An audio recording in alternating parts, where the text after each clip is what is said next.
Hello, my name is Hal Bailey, and I'm excited today. Cal and I met several years ago in San Francisco, and I'm thrilled today to have him here at Google. We've been talking about this many years.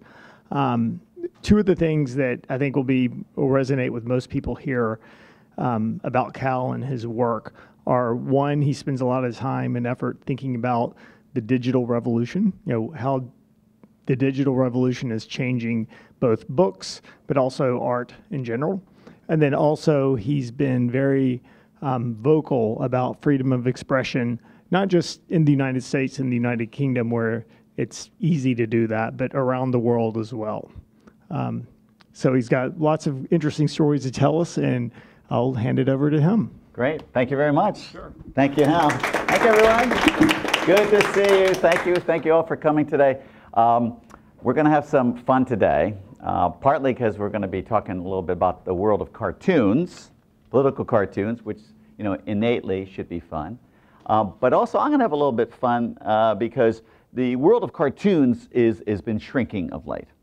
And what I mean is the traditional cartoon that everyone knows about appears in a newspaper. And soon we may be saying, what was a newspaper? As everyone's attention moves to the internet and absorbing content on new devices. And so the numbers of political cartoonists, my particular craft, is reduced, I think, in 25 years, from about 200 in the US to about 70. And those numbers will probably get smaller. And around the rest of the world, there may be only another 100 of us that are doing this.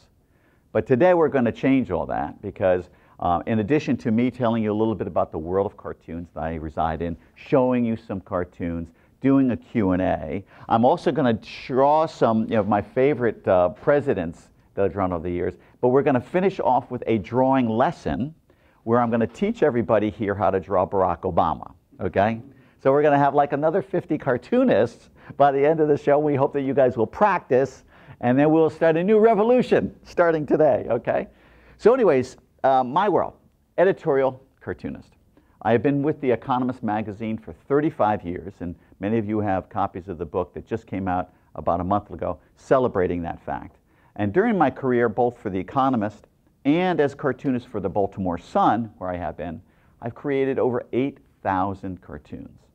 And I've created over 140 covers for the magazine as well.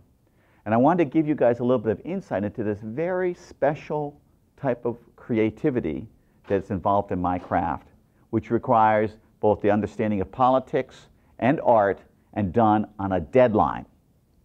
But the thing that fascinates me most about my craft is the notion that you're dealing with a certain kind of technology. And the technology is pigment, black pigment, on a white piece of paper. And when you see it appear in front of you, it's completely individual as each of our handwriting, yet when it appears, suddenly an image arrives, and everyone, no matter what nationality, what language you speak, it will be universally understood. And there is no special effects with this. It's exactly what you see. There's something very human and very tangible about the act of drawing. But then there's also something about the power that this line can create.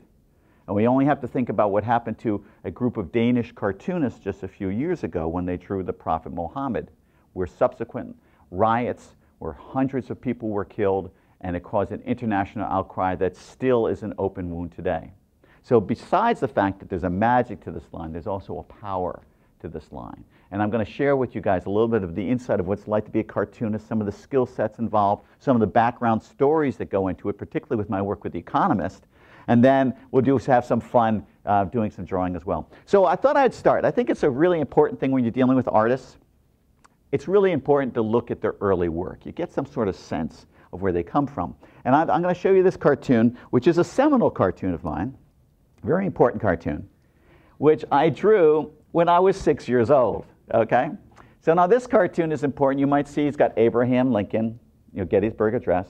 The reason why this cartoon is so important is because this cartoon inspired a feature-length motion picture starring Daniel Day-Lewis, okay?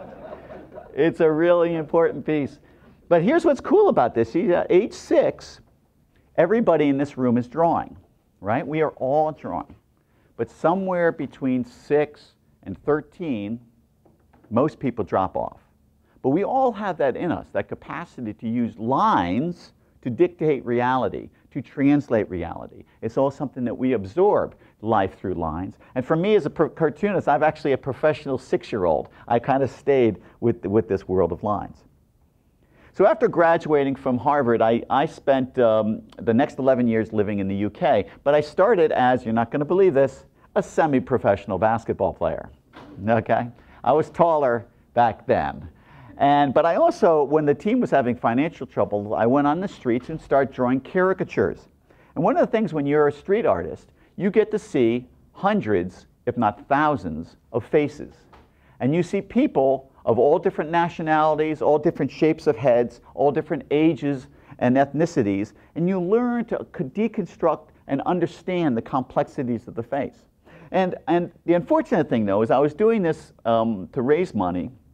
And you can imagine the typical caricaturist knock something out, what, in about 3 or 4 minutes, you know, and they put a tennis racket in the person's hand and they charge you whatever. I was a terrible businessman because it used to take me a half an hour or 45 minutes because I wanted to capture that person, the spirit of that individual. And I thought I was mad until I read a famous quote by the Italian Renaissance painter Annibale Carracci, who said, "A good caricature is more true to life than reality itself."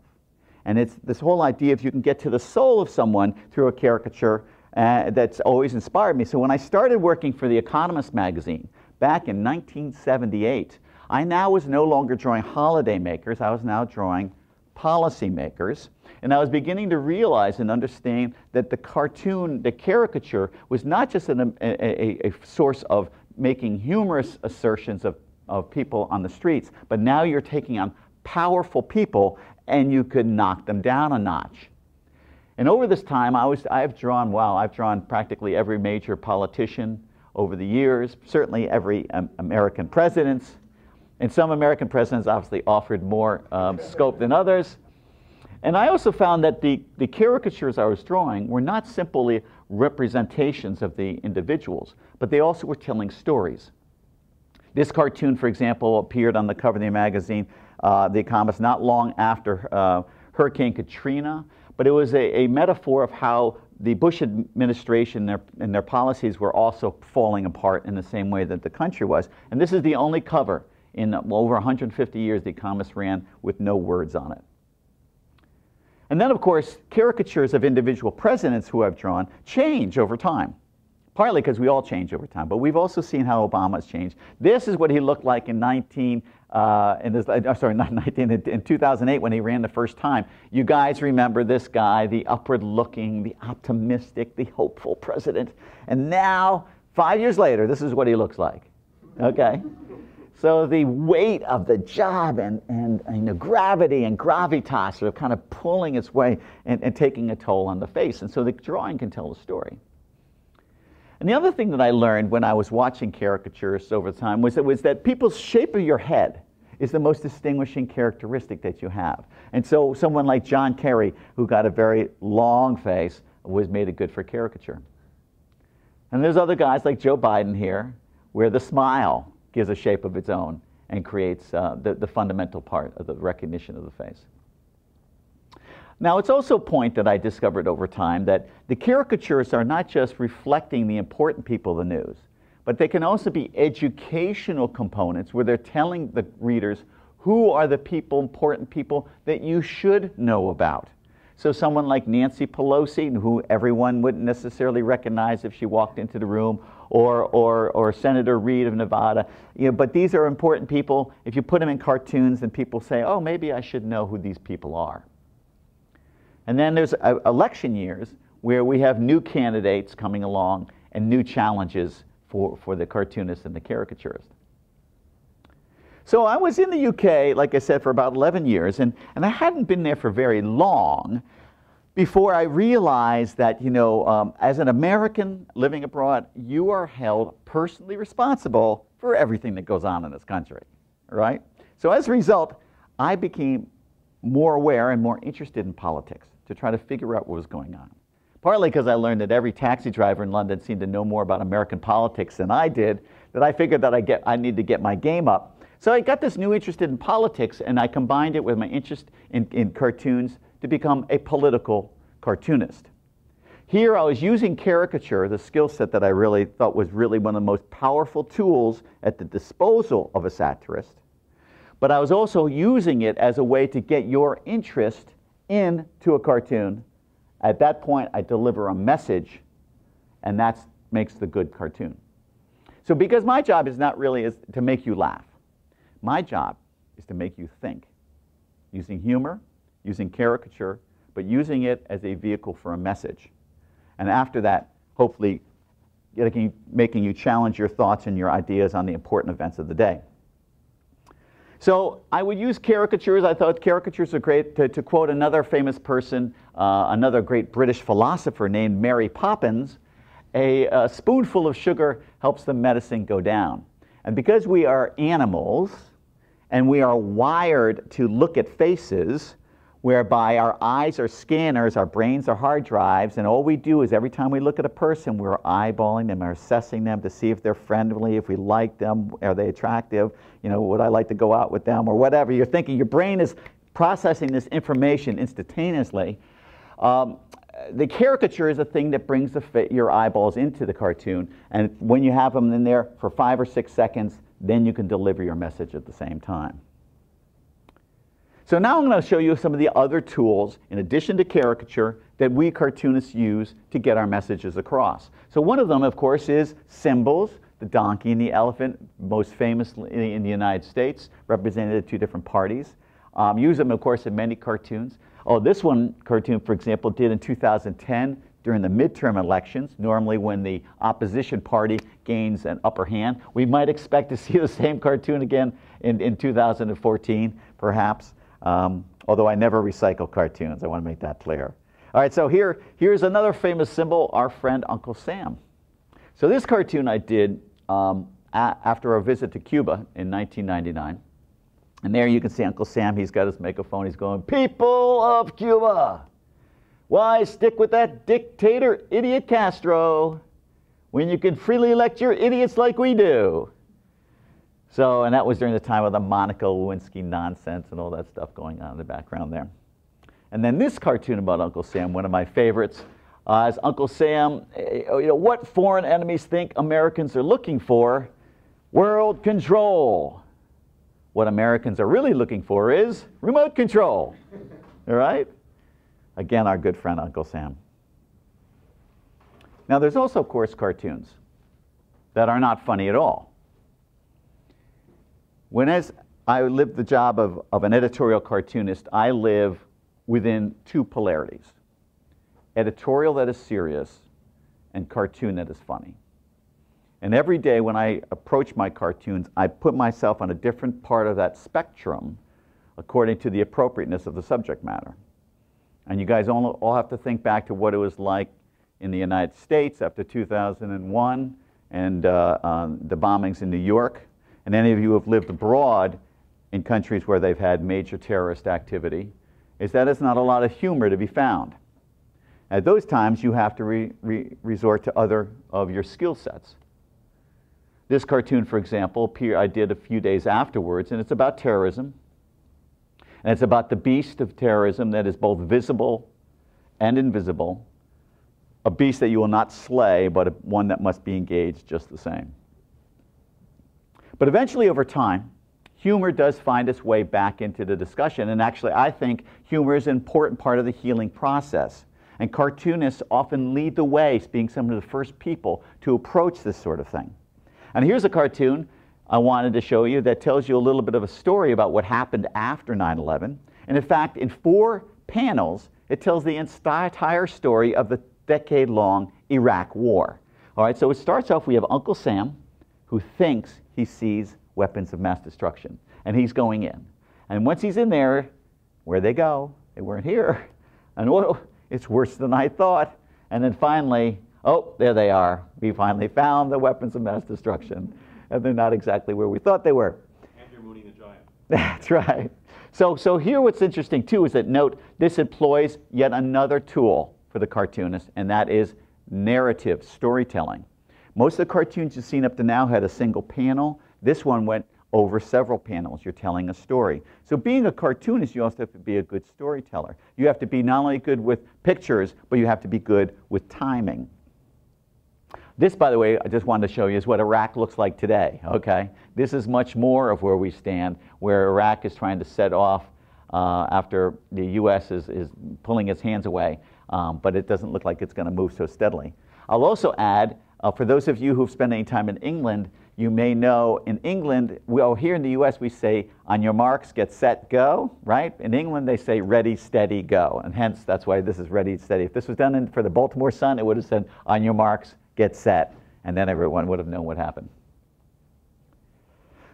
So we also do cartoons on a whole array of subjects that are not necessarily specific to individuals. We have caricature, or symbols like Uncle Sam, but they can be a much more grander process.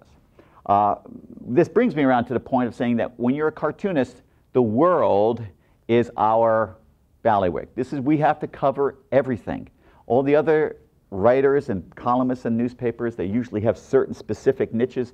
As a cartoonist, I have to cover everything, which means keeping up with the news, which is part of the hardest, I think, part of my job that's the hardest for me to keep up with.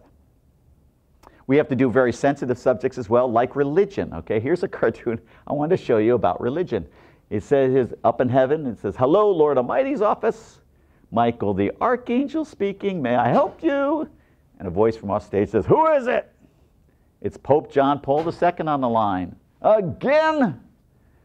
He's worried about this movement to ordain women as priests. "But I've already told him what I think. Tell him I'm busy." "I'm sorry, she's busy right now." So here, one of the other elements of being a cartoonist is you got to be a good writer. Okay, and you have to have good time. Here we have writing and timing and panels all wrapped into one because we had to leave the words to the last few seconds, not giving away our hand. And so having all of that, and this is what it looked like in the paper, having all that work out in a nice continuum that made it an effective joke. And we also cover tough subjects like guns. All right. Now, guns is a subject which I've done many cartoons on. This was the cover of The Economist that I did the week that Gabrielle Gifford got shot down in Arizona. This is a very touchy subject. Every country and every individual has certain touchy subjects, and here, of course, guns is one of them. So recently I was in Beirut, and I was talking to a group of Lebanese cartoonists, showing my cartoons, and one of the cartoonists was aware of the amount of gun cartoons I did, and he says, "You got to tell me, Cal." I says, "Do you ever get worried that people will get very upset about these cartoons and do something about it? Because after all those guys that you're complaining about guns, they've all got guns." And I thought, well, I've been lucky so far.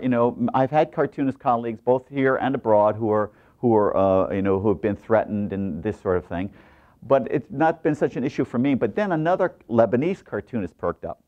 And he said, here in Lebanon, it's the exact same thing, except everyone here has got rocket launchers. So it made me feel an awful lot better after that conversation. I didn't feel so under siege. Now this cartoon is the one about financial world. This is my most popular cartoon ever, okay? It's just a normal day at the nation's most important financial institution. So this little guy there, unless he's saying, "I've got a stock here that could really excel." Really excel? Excel, sell, sell, sell, sell, sell, sell, sell, sell. This is madness. I can't take anymore. Goodbye, goodbye, bye, bye, bye, bye, bye, bye, bye. I've got a stock here that could really excel.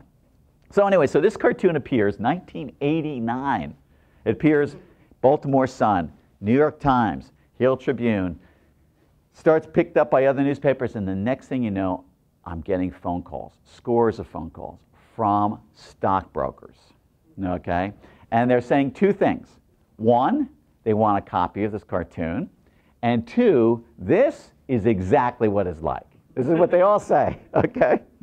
And ever since then, on almost a weekly basis, I get requests to use this cartoon in books, encyclopedias, mugs. I had a request 6 months ago from a stockbroker firm in Hong Kong where we took this cartoon, they blew it up, we divided it and made it one single line, 24 feet, and they put it in the lobby of their place.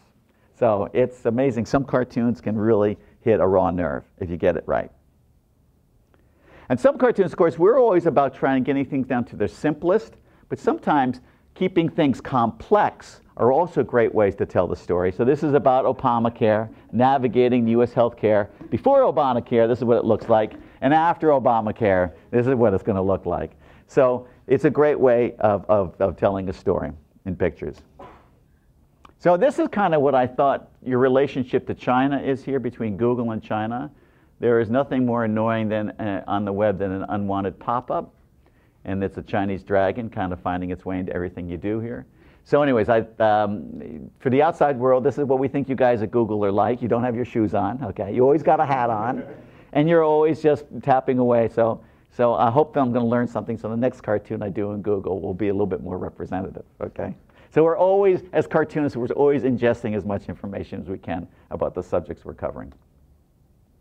Now I want to show you a quick notice about how cartoons have progressed over recent years. And this is a pre-internet cartoon I want to tell you about. So the story is this. Mikhail Gorbachev is now the new leader of the Soviet Union, 1986, I think. And I was working in the UK at the time, and there was this brand new show called Miami Vice. You guys know that? Right? Brand new in 1986. And I said, wouldn't it be cool to get this new styled leader and draw him as the guy from Miami Vice? And their editors at Economist said, great, Cal, go for it. I had 24 hours to complete the cover, but the bad news was I got home and I realized I had no photos of Miami Vice.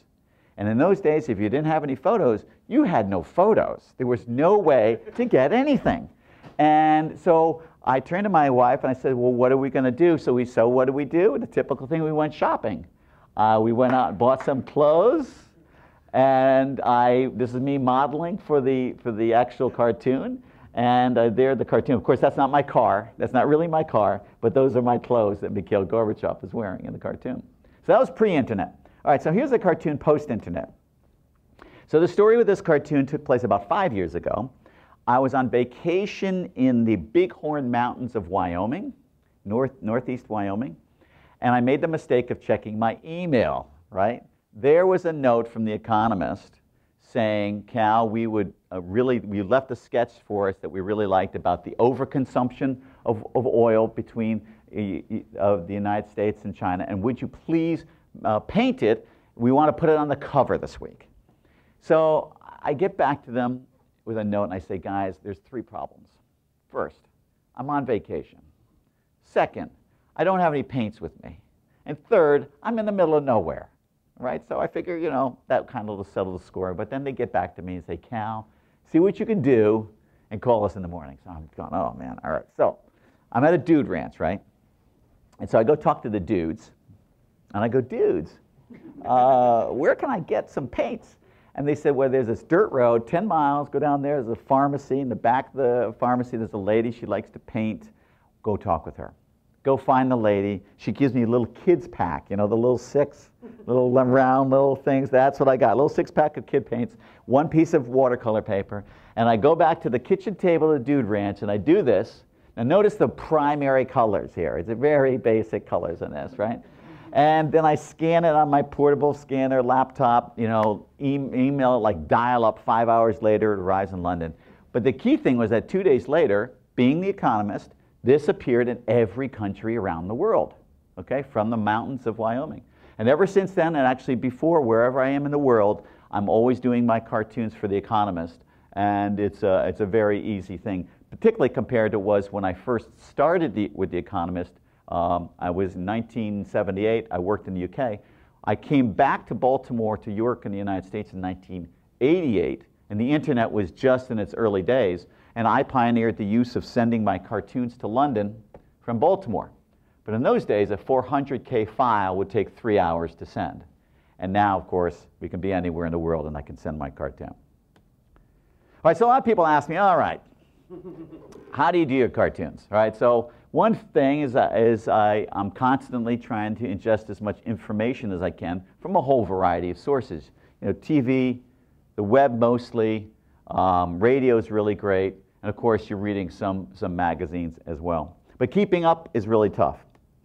So now it's because I consider myself a columnist, my first job is being a journalist, gathering the information, but now I have to try to get an angle on that information and not find out what's funny today, but find out what is important today. And once I've got that, now I have to take that idea and turn it into a cartoon. And at the beginning, it's awfully difficult. So what I do is I give myself lots of paper, I put it on my desk, and I think and draw at the same time. And part of this about the creativity, you're trying to firing between the two halves of your brain, the logical and the creative, saying what is interesting and what logically would work, but then also what would be cool and what would be funny. And I'm doing lots of sketches, and my first sketches are often virtually hieroglyphic. In fact, let me show you one of my early sketches for a cartoon I did recently. Can you see that? That's Gary design. That's it. There's a perfect. You can see obviously what's going on here. But I was commissioned to do a cover for The Economist recently, and they wanted me to do something about raising taxes on rich people. So I started to conjure up what would be a good idea, and I thought, how about fox hunting? That's the kind of thing that rich people maybe do. But I thought I'd give it a little bit of a twist, and instead of having fox hunters chasing foxes, how about if I have politicians chasing rich people? And so this was my first sketch to look like, but the next sketch is much clearer. There you go. Okay, but already I'm beginning to map out all the variety of shapes and try to conjure up a composition. The next sketch that I do on top of that is getting them a little bit clearer. You might be able to see some of the characters appearing down in the southeast part of the drawing. And the next drawing still is getting more and more clear. Now, at the same time, while I'm doing this in London, they are playing around with the captions, the titles of the publication, and they're also working on composition as well. So they might have something like this: follow the money, or pursue the rich. And I think we have another one here. Oh no.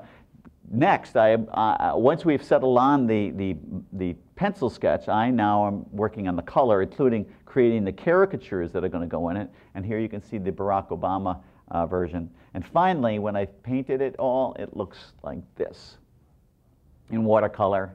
And it's quite large, this one, I think.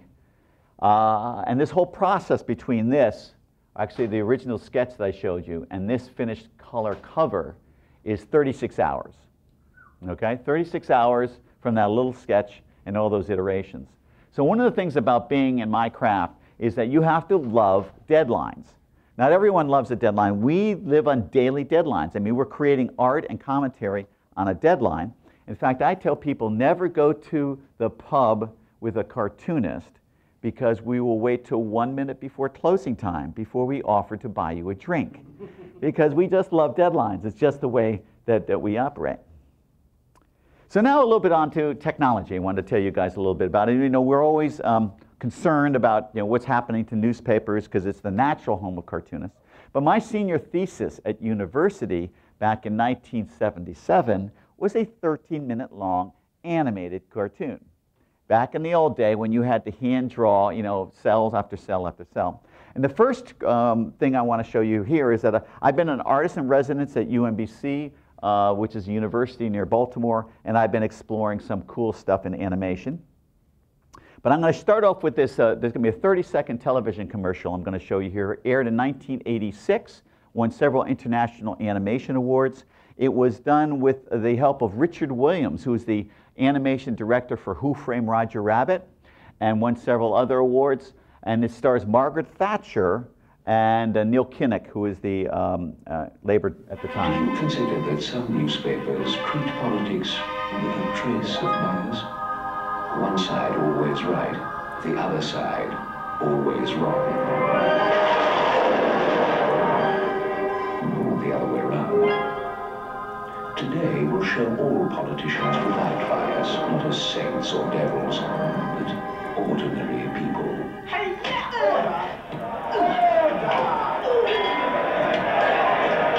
Today colors the newspaper, not the news. Today, the newspaper that's broken the mold. All right, give it up for that cartoon. That's awesome. That is so cool. So that that was really great. I mean, I get a kick out of seeing. I've seen it so many. It's just really beautifully done. It's really funny. It's smart. And so you see something like this, it excites me about the prospect of saying, wouldn't it be great to make political cartoons come alive? Wouldn't that be awesome?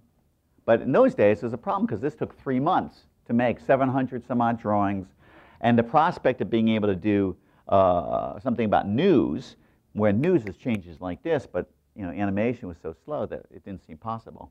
Today, of course, new technologies are allowing more prospects and more possibilities for animation to become king. And I'm extremely excited about the possibilities. I'm just going to share with you just that one little project that or actually a couple little projects I did. Back in the 2008 election cycle, I worked with Second City, the improv comedy troupe, and did a nationwide show with them. But as part of it, I had built a few life-size versions of some of my caricatures, including this one of George Bush, and then turned them into digital characters like digital Hillary Clinton. And I did a John McCain, okay? And as part of my show, I would do a live bit where, what I call live animation, where I would be backstage in a motion capture suit with voice recognition software on a mic. And my character, like say like John McCain, would appear on a screen in front of an audience. We actually did a show at the Yerba Buena Arts Center here, packed house. And we would have a live press conference between the audience and the cartoon characters. But for the Yerba Buena show, which was really fun, we actually did a dance-off between Barack Obama and John McCain, whereby we would select different dance styles from the audience, and then I would have to dance as these characters to music, and then the audience would vote to see who would get a certain amount of electoral votes. So it was really kind of cool. The last shows we did were in New York City at Times Square. We had a debate, actually, between these two guys. And I would actually do a personal interview with them during the debate. In fact, I'm going to do one right now with John McCain here, Senator McCain. You had Sarah Palin as your candidate. Do you really believe that she was qualified to be president? Listen, my friends, Sarah Palin is qualified to be president. She has ridden caribou to hunt polar bears with bazookas. She has caught Chinook salmon blindfolded with her teeth. No community organizer in Chicago has ever done that, right? That's right. Thank you. Give it up for Senator McCain. Thank you very much, Senator. Thank you very much for coming. That's really great. So in addition to doing these 3D cartoons, I've also now been doing some 2D stuff as well, including two cartoons I'm going to show you here, about 1.5 minutes each, commissioned by The Economist on economic terms.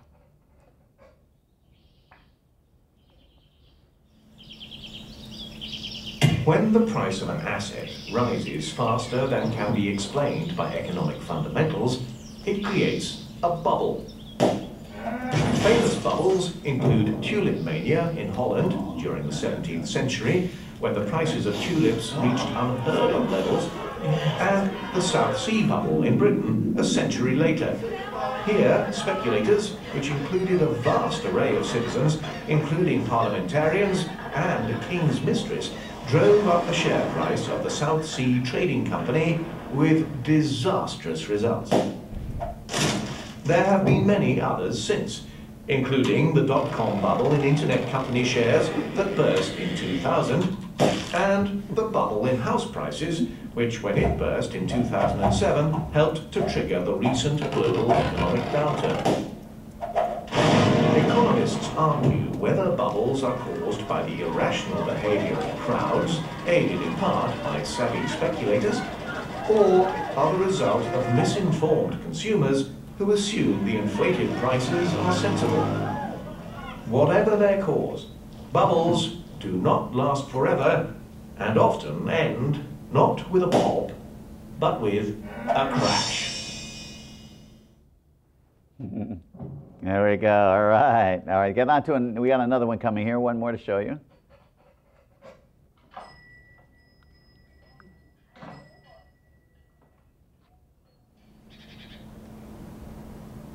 When the prices of goods and services rise rapidly, families and businesses suffer. But on rare occasions, when rising prices skyrocket out of control, the result can be catastrophic hyperinflation. Hyperinflation is generally caused by reckless governments who let their money supply grow too fast. After the First World War, German prices at one point were rising at a rate of 23,000% a year. This caused the country's economic system to collapse, creating a political opportunity for the Nazis. More recently, in the former Yugoslavia, 1993 prices rose around 20% a day. Later, in July 2008, Zimbabwe's official inflation rate reached an astonishing 231 million %. Typically, hyperinflation quickly leads to a loss of confidence in the country's currency. With the value of their cash diminishing, citizens pursue stable items like gold and foreign currency as safe stores of wealth. Hyperinflation might not be so bad if it was stable. People and businesses could plan for the future, accounting for high but predictable prices. However, there are no examples of stable hyperinflation. By its nature, hyperinflation is an uncontrollable and dangerous phenomenon. There we go. All right. Thank you. Thank you very much. Thank you. So in this case, cartoons, I believe animated cartoons can work as great educational tools and informative tools, in addition to being sources of commentary. So anyways, before I leave you this portion of the conversation, I want to tell you we do other things too. I've done a bunch of beer labels for some brewery in Baltimore. That's kind of fun stuff. Gives me a bit of a break away from the normal hardcore stuff of politics and stuff. And my new book, which you guys have seen, which has been a great process. This, by the way, was funded through a Kickstarter campaign where we raised $100,000 and sold pre-sold copies to 46 different countries. So it was a great success. And with that, we're now on to the questions. Thank you very much. Thank you, guys. So, you guys, Hal, do you want to? I have a question about one of the first things you said, which is that the number of political cartoonists in the U.S. was slightly declining. Yes. So for other forms of art, typically people like us wouldn't be too concerned. We would think, well, technology is going to democratize everything. There may not be as many full-time cartoonists, but anyone could be a cartoonist now. That's right. Sure. So, but it doesn't seem like it's turned out that way. So why haven't we seen, the internet flourishing with really, with clever political cartoons from amateurs? That's a great question. So, one of the things, first of all, start that, the cartoon skill set that we discussed a lot here is also one that's not easily transferable. It's a really finely tuned, highly refined skill set. Some of it is built for the print, cross-hatching and lines and black ink, but some of it about the concepts and the notion that you have to really be a great study of politics is something that is very specific. In some ways, we're kind of like decathlon athletes, where we're juggling an awful lot of things, and those kind of skill sets aren't often found in any individual. So I'd even think that if you open it up for the general public, there still would be just very few people who would qualify for that, who maybe be able to assert that. But then there's a second part is that true, the cartoonists, they may have this new field and new wide audience, and maybe even find niche audiences. But as we're finding, trying to make money on the web in many of these endeavors has been tricky. But I still remain incredibly hopeful that there's going to be new possibilities, and I think that we're already beginning to see this a little bit in our cartoon world.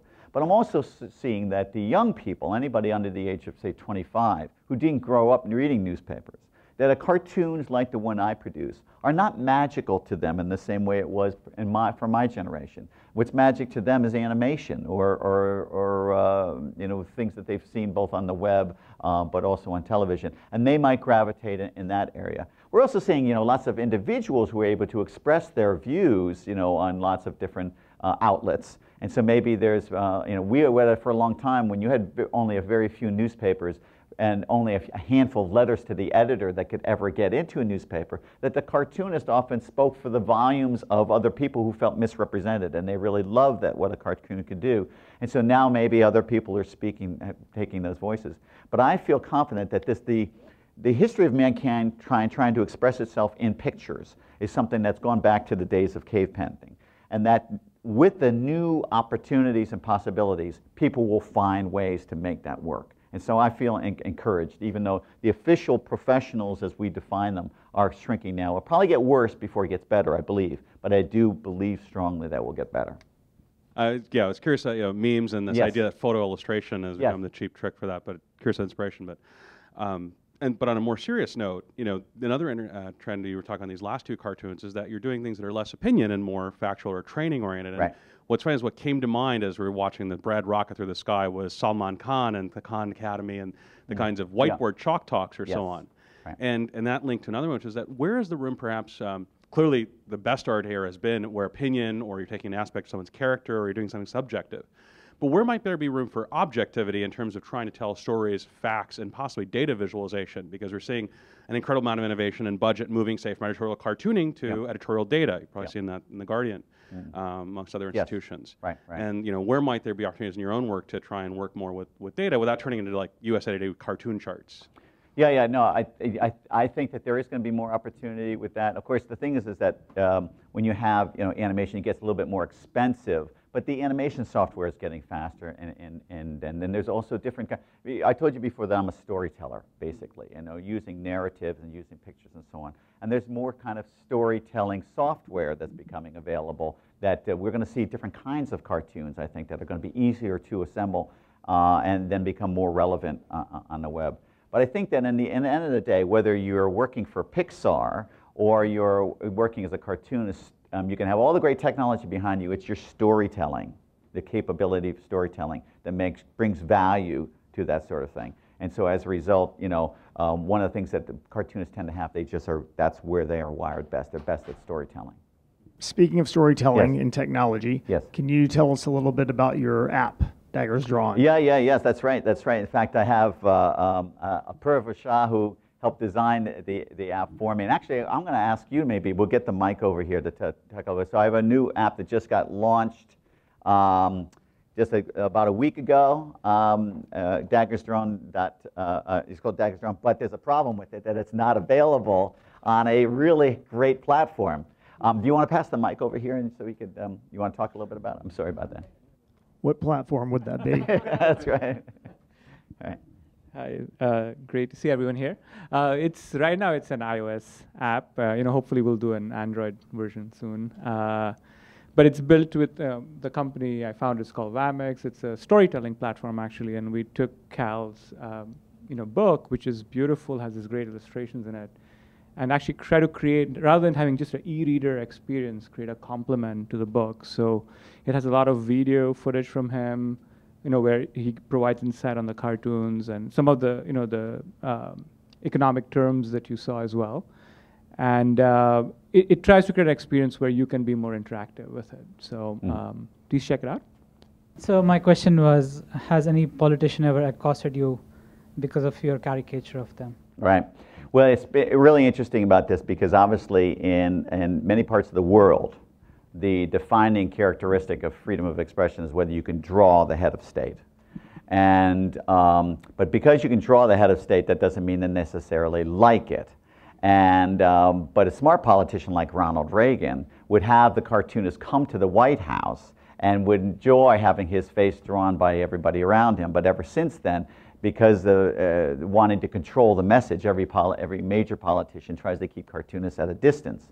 So most of the time where you have real, in the US, real impact with politicians is in the local arena, whether you're with governors or with mayors and that sort of thing. And I had my own personal experience with the governor of Maryland named William Donald Schaefer, who used to carry my cartoons around in his pocket and at every press conference make comments about what I did. And there was a point where right before he left office, he wrote me a letter, and he wrote me many letters, of many of them which I could not even say in front of a mature audience even. And he said that, Dear Kal, please send me the cartoon that appeared in the Baltimore Sun, stated so-and-so. And this is after 7 years of him going nuts about me. I was public enemy #1. It was great. And, but I read on, he said, as you want money for these depressing monstrosities, I herein attach the value that I put upon your cartoons. And he taped a penny to the letter and wrote overpaid on the top of it, okay? So now this letter is like a diploma hanging in my office, okay? And so you do get these kind of interactions. But the other thing is that The Economist is read by presidents. I mean, we have pictures with them, you know, having the magazine, walking in, reading. So you know they're reading your work. But you'll never hear from the direct. You hear through their proxies. And there's some politicians who hate everything you draw, and other ones who love everything you draw. Steve Forbes, who ran for president a few years ago, when he dropped out, he contacted every cartoonist around the country and got every single cartoon drawn of him for his library. So it's funny how people respond. When I look at your cartoons, let me call them, the longer I look at them, the more detail I see in them, and every detail has meaning to it. It's like several layers of meaning to a single picture. It's amazing how you can do that. How long does it take to draw a caricature? Thank you very much for that question. So for my cartoons, the black and white ones you see, it's a full day process. So, and I have to be very efficient here. You know, you have a very hard deadline at the end, and when you're finished, you want to deliver something that has all those layers to it, if you like. Partly, I do it as an honor to my readers. I feel that if you feel like I'm investing in you, then you're going to reward me by spending 2 or 3 more seconds with the cartoon, and then it gives you the opportunity to create a relationship over time. In fact, I like to say every cartoon is a sentence, and a week is a paragraph, and then over time we're having a long conversation that we have to carry on for decades, hopefully. And the idea, however, is that for any conversation is you want to keep it interesting. And the way to keep it interesting is you want to have variety in it. So some of my cartoons are serious, some of them are funny. Some of them have caricatures, some have symbols in them. I use all these different tools in order to keep it. So every time you open the newspaper, magazine, you don't know what you're going to get. So I start the day, usually say up till 10 or 11 o'clock, cogitating the news. Now, of course, I'm constantly cogitating the news, constantly ingesting information, listening and trying to come up with ideas. And I never come up with the ideas ahead of time. You're always working on that day because there's always news that's changing and breaking. I don't have anything in reserve. And so by about midday, I should have settled down on my idea. I spent 3 hours then doing the pencil sketch, refining like I did with that cover you saw, getting everything right. I then let the editors know, here's what I'm thinking of doing. We get it signed off on. And then it takes me 3 hours to apply the ink to the drawing. I'm using an old-fashioned quill pen in a bottle of ink, scratch, scratch, scratch, thing, scratch, scratch, scratch, headphones on. It's a wonderful experience. And then maybe by 6 o'clock, 7 o'clock, I might have the thing completed. So it takes that long. And then you add color to it, it can be longer. But all this experience is that every cartoon you do is a practice for the next cartoon you're going to do. Because when you work on a deadline, you never finish the cartoon. You have to stop it. If you wanted to finish it, you need another 5 or 6 or 7 hours to get it the way you want it to. But you have to stop. And at that point, you've learned the lessons, and then you apply them to the next one. And it's part of the reason what I love about my craft is that I feel that a decade from now, 2 years from now, I'll be better than I am today, because you're constantly learning and building on your experiences. I remember the cartoon you did for 9/11, Yes. and I also remember the controversy over the headline that The Onion printed in the same time period, which was perhaps very insightful, but also quite irreverent. Yeah. And I was just wondering, there's an irreverence that you draw with about political leaders, and I'm just trying to figure out the line that you draw in terms of what's subject matter for education versus subject matter for satire versus subject matter for irreverence. Yeah, it's such a great question, because this is the thing about the line. First of all, I've traveled the world representing the United States and the State Department, speaking of freedom of expression in a whole array of countries. And that question is asked to me all the time. And as I reflect, I realize that I ask myself that question every day. Whenever I'm doing a cartoon, you're assessing who your audience is, how are you going to try to be able to sometimes push the line of the cartoon or get a point across without not going over the line. And one of the things is that the line is constantly moving. And where it was yesterday is not going to be where it is today. In every country, every culture, they've all got different places. And when our cartoonists get together, we're in that situation too. And we've had situations where almost all of us have gone over the line, or either deliberately or by mistake over time. And so it is something that you have to be very, very careful with. Now, part of the thing about my work is that my cartoons are very detailed. And so one of the things that I definitely try to do with all the freedom that I have is to be very responsible. So I want to make sure I'm not doing cartoons that can be deemed to be racist or sexist. I feel that I can cover any subject that I want, but it's how you cover the subject inevitably that gets you into trouble. And so even if I wanted to do something about the Prophet Muhammad, I could probably do a cartoon on that subject, but maybe opt not to draw the Prophet because I know that the outrage that it would create and people would lose track of the point that I wanted to make.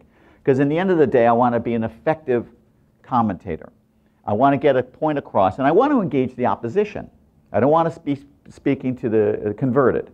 And so in order to do that, you have to realize that you can't step so much on the toes of those people you disagree with that they stop listening. Otherwise, what's the point? Because in the end of the day, I feel like we're kind of an instrument of democracy. We're trying to get a conversation going using these little pricks, these little incitements, I guess what a cartoon can do to get the brain firing a little bit. But having said that, there's always somebody ticked off with your cartoons. So when I worked in the UK, I worked in addition for The Economist from other newspapers. Now in the UK you have a situation where you have about a dozen daily newspapers, and each one is targeted to a special socioeconomic demographic. Down market, left wing, up market, right wing, and everything in between. Here in the US, we have one newspaper per market usually, and which means it's read by everybody in all the different demographics. So every cartoon you do is ticking somebody off. And believe me, they let you know. About 85% of my contact with the public is negative because we deal with ridicule. We're making fun of people. We're making fun of their point of view, and they get upset, and they let us know. And so, as a result, you can't help. But the question is are you still being fair within that realm? And it's a tricky area, but believe me, we're thinking about this all the time. Then add the fact that our audience is now global. I can do a cartoon here, and then it can be willfully misread or misrepresented in another culture, and then you could have all sorts of problems. So it's a really interesting time, seriously interesting time to be doing what we're doing. Did that problem start after the internet, or was it there before when The Economist was just in print? Well, yeah, so the Economist was actually, because in some ways, if you imagine, The Economist was like the internet before, because it was one of the only global publications, okay? And so it was read everywhere, and yeah, we would have situations where, for example, I did a cartoon of Indira Gandhi, appeared on the cover. It arrives in India, they see it, don't like it, they confiscate it and burn all the copies immediately. In Singapore, even to today, they'll go in and they will cut out articles. There was a time when I think it was Singapore, where every single individual magazine that went in would be individually censored.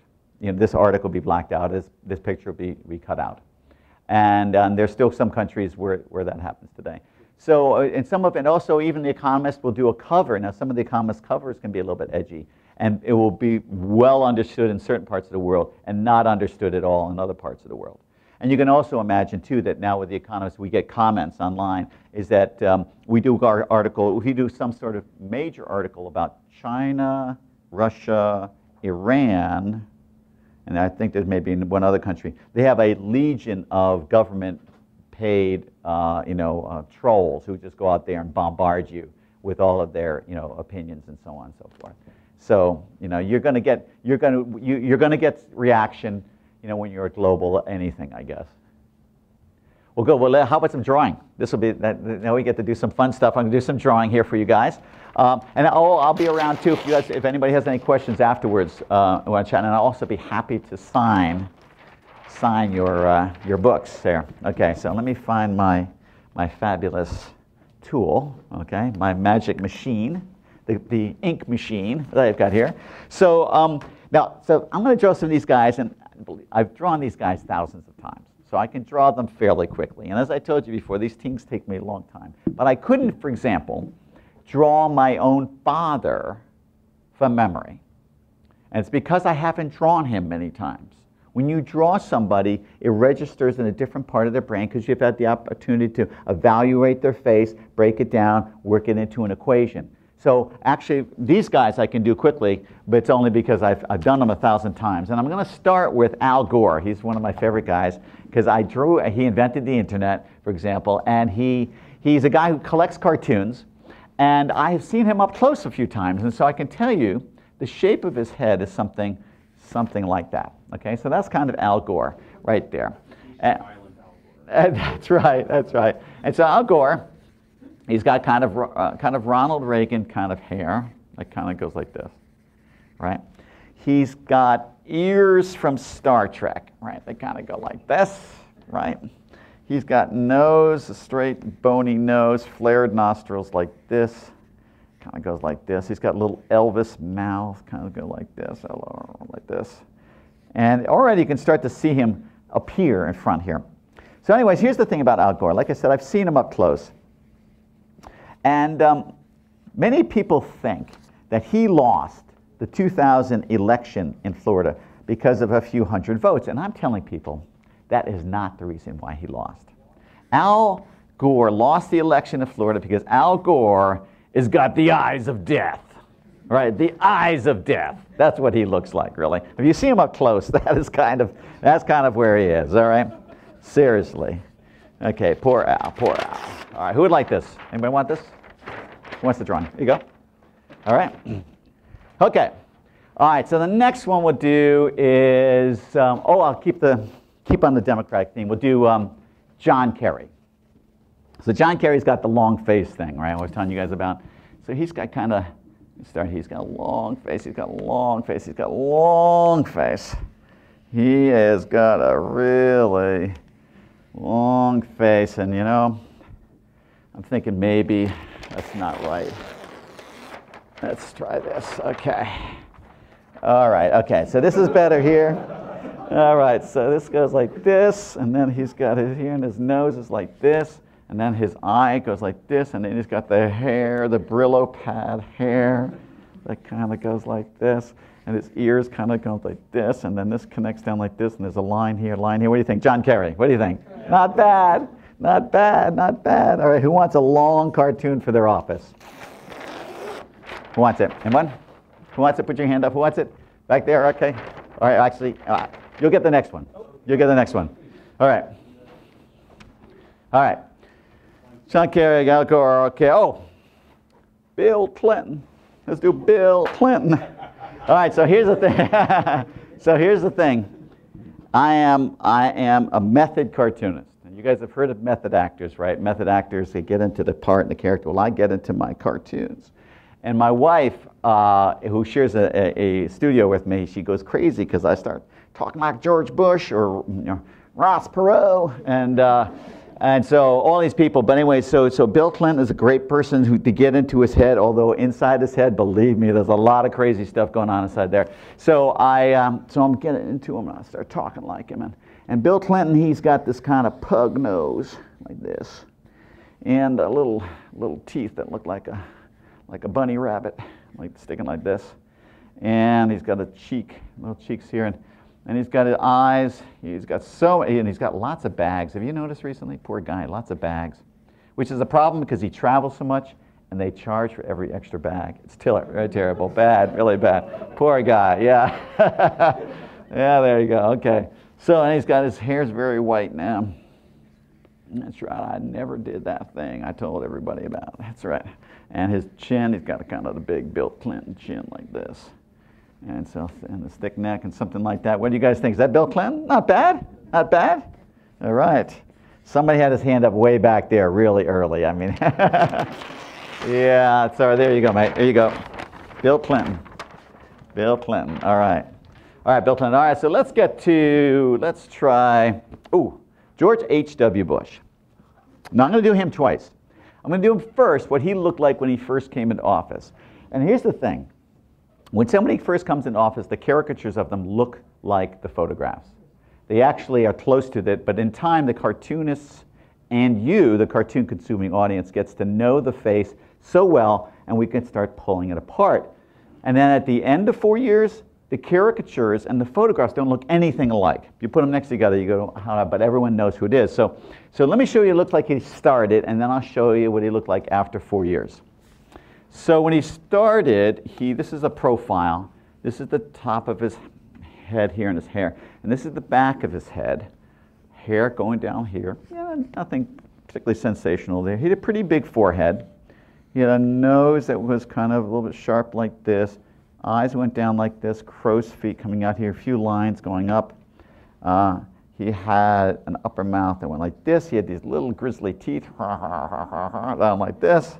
And then he had a chin that was kind of like his son, like W's, not like this. Line went like this. His ear out the back here, little echo there. And the glasses, which he called the vision thing was here like this. And he had a little kind of scrawny neck like this. So anyways, the thing was, he looked like an insurance salesman, like any insurance salesman. That was George H.W. Bush at the beginning. So let's see where he ended up. All right, who wants this one? Yes, there you go. All right, let's see where he goes at the end of this. All right, so at the end of 4 years, all right, the hair at the top, a little bit thinner, but not much difference there. But the head shape turns into kind of to a light bulb, okay? Kind of a light bulb thing like this. His ear is now sticking out the back of his head here. The back of his hair is going like this. His nose is like a sharp knife like this. His eye is going all the way down like this. The lines are going way up this forehead like this. His upper mouth like a beak. Little grisly teeth down here like this. And then his chin is going way out like this. Out like this. And then his glasses are perched way out the end of his nose like this. And his neck has even gotten smaller and skinnier and scrawnier down there. And that's what he looked like at the end of 4 years. Isn't that something? It's crazy. Crazy, but it looked like him, doesn't it? There we go. Who wants this one now? Who wants this one? Who wants it? There you go. There you go. Okay. All righty. There you go. Excellent. Excellent. George H.W. Bush. All right, now George W. Bush. W. Bush. All right. All right, so now George W. Bush has got some ears. So it means making these sort of things is a bit tricky because there's usually, I need like this much room for the ear here and, you know, this much room for an ear here. So I'm going to draw his ears first just to make sure that we have room on the paper. And I'm going to draw it like this. Now, when I was drawing George Bush, here's the thing that I learned is that, you know, the State of the Union address, it's always really good to see these politicians live, not just look at photos. So I record the State of the Union address and watch it twice. I'm the only person that watches the bloody thing twice. Because I'm watching their faces and seeing all the various different things. And the one thing about him is I recognized his nose was something that was very distinctive to him. Most people didn't pick that up. He had a nice little nose with big flared nostrils. He set a parentheses here. The mouth kind of goes down like this and up on one side like that. And then his teeth are here, like this, all right? And then he's got a chin, which is a W, which kind of helps, okay? That's really good for us cartoonists, just in case we forget, all right? And then we got the line here that kind of connects down like this. And then his eyes, he's got these little teeny eyes like this, okay? And then we got the eyes, the heavy brow kind of going like this, and the teeth here. And then this one is way up here. He doesn't know what he's doing up there, this guy. Like this, okay? Like this. And then we've got these lines that have a scientific name. They're called perplexoids. He's got lots of perplexoids. And his hair kind of goes like this, coming down the side like this. And George W. Bush, what do you guys think? George W. Bush, what do you think? Yeah, I think so. Not bad. Not bad, not bad, not bad. There you go. See, always sit in the front row, guys. This is just a little hint, okay? Just take a little hint here. All right, so we're going to do now, what we're going to do, we're going to do Barack Obama. I am going to draw, but we're going to do a lesson. And we have some paper there. We pass this, have you guys got pens with you? All right, get a pen. We're going to do a drawing lesson. I'm going to teach everybody here how to draw Barack Obama. Okay? This is a great thing to do. Even if you think you can't draw, believe me, you will be surprised what's going to happen here. All right? You can draw on your lap. You can draw if you have the book. Okay? You can draw it on the back of the book. Don't use a permanent pen because it will mark all things. We have some big paper there. Take a pad. All right. So what we're going to do is this. First, I'm going to do a cartoon about Obama. I'm just going to show you a little thing, my observation about Obama. Then I'm going to do the step-by-step, very quickly what to do. You guys watch, and then we're all going to do it together, okay? It won't take a minute. It's a lot of fun, pretty simple, And I think that you'll be very pleased with the results. Now, first, I just want to tell you a little bit about Obama's face. Now, I have been watching his face carefully now for 5 or 6 years. And one thing about, his face, he's got a very strong profile. Okay, so the profile is kind of like this. He's got kind of the big ears that some people make a lot of. But his heavy brow is a big thing. The sun hits his forehead. The brow casts his eye off into a shadow. You can see a little bit of there. He's got a nose that's not particularly distinctive, except he has got a little mole there on his left nostril, which you guys will now never take your eyes off of when you see him next. Seriously, this little mole that moves up and down when he talks. All right, so then he's got this upper lip, big shadow there. Beneath the bottom lip is something like this. And he's got this muscle here, which is very distinctive on him, becoming very apparent. And his chin. And already you can start to see the character appear. So anyways, here's the thing about his face, is that Barack Obama has been hounded by these birthers who suggest that he was not born in the United States. They say he was not born on Hawaii, on the island of Hawaii. And looking at him at his strong profile, I'm beginning to think there might be something to this, because I think Barack Obama was born on Easter Island. You see, that's what I think. That's what I think. I think that there's a lot of parallel there. Okay. So anyway, so that's my first evaluation of Barack Obama. So. Who wants it? Right here, okay. All right, so now the lesson, Barack Obama lesson. Well, watch what I'm going to do, okay? We're going to break this down to very simple shapes that everybody can do together. Watch this, and then we'll do it together. So what we're going to do is we're going to start with a sideways C. We're going to do two vertical lines and a horizontal line going like this, okay? Then we're going to fill them in. Then we're going to do a shelf like this, shelf like this. We're going to do a line like this, a line like this. We're going to do a letter C here with another one inside, a second one here reversed on this side. We're going to do an upside down letter C like this. Then we're going to do two heavy brows here. Now I've got the thick pen. I can make it easily thick, but you guys will have to work on it, really make it nice and thick. We'll do another line, and that can be where his eyes are, with just a little dot on it. About halfway down, we're going to do a little squiggle. It's going to go 1, 2, 3, and then it's going to come around and get his little thing going on there. Then we do between here the letter M, and we're going to fill in the top like this. We're going to fill in this one like this. We're going to do a little bit underneath, and then do a set of parentheses that are going to almost connect at the bottom. We're going to put this thing in. You guys know what this is called? The Obama. Okay, this is the Obama. We're going to give him an Obama, all right? And then we're going to put his little skinny neck, and we can even have him giving a big thumbs up to our friends at Google. And this is what we're going to do. So this is going to be Barack Obama, okay? So, very simple. The question is, do you guys think we can do this? And the answer is, yes, we can, all right? Are you guys ready? Can we do this? Yes, we can. All right, good. All right, let's see if we can make this happen. Now, I'm going to stick this one over here, so everybody's going to use it as a model.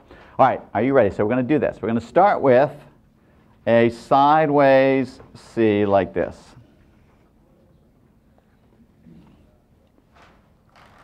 All right, let's get a horizontal line and two vertical lines here like this.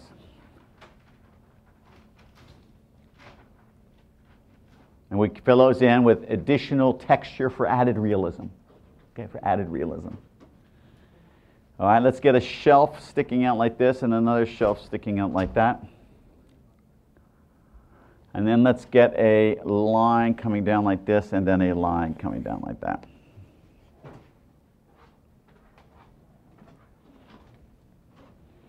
Okay, then we get a letter C here, letter C. Another letter C and another in reverse on this side here. Follow up with this is where you're going to have to do some work. Get these heavy brows going here. Get those heavy brows, give it some work. And if you got those down, let's get a line underneath here with an eye, like that. Halfway down, let's do that little squiggle thing, 1, 2, 3, and then let's get a squiggle around like that. And then at the bottom, let's give it a letter C upside down. And now halfway between these two, let's get the letter M. 1, 2, 3, and 4. Letter M across. And fill in that top bit. And then let's go underneath like this. Give a little shadow underneath. All right, now let's get that set of parentheses going here like this, and they're going to nearly connect at the bottom.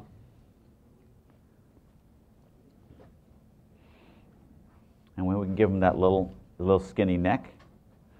Do it if you like with his arm. But now it's just two more very important steps once you've gotten this far. Okay, so the first thing that you all have to do is hold up your cartoon and show me. Let's go. Hold them up. Come on, let's hold them. Let's see them drawings. Come on, hold them up. Let's see. That's very good. Excellent, excellent, excellent. Keep on, keep on showing them up there. Let's have a look. There we go. Excellent. Very good, very good. Excellent. Good going, guys. Excellent. Good, good. Now I need the next and most important part is you must sign these cartoons. All right. Now I have seen those cartoons. Do not sign my name to those cartoons. Okay. But sign the cartoons because here's what's interesting. Last time some of you guys drew was probably when you were 6 years old. Okay. And it's a whole lot of fun.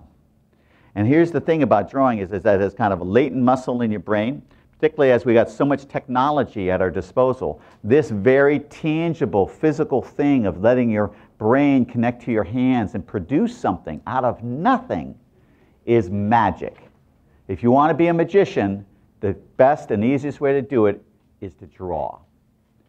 So, one of the things I also have to add is that for a time I was the president of an international human rights group dedicated to cartoonists, where this act of drawing is a very dangerous thing. And where over half the world, we couldn't even have this meeting. Where the police would march in and you guys would be arrested, and I'd disappear not to be seen again.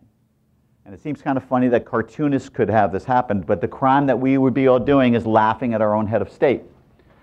And currently there is cartoonists around the world who are being jailed, tortured, and murdered because of what they do. And so the fact that first, I can do this incredible job, been doing it for 35 years. I can stand here, I can share it with you guys. We can have a laugh together. We can do all this stuff and not worry. Yet we don't all have to agree with the stuff that we've seen here together. To me, is an amazing thing. That is magic. And I want to thank you guys for the opportunity to do it. Thank you. Thank you.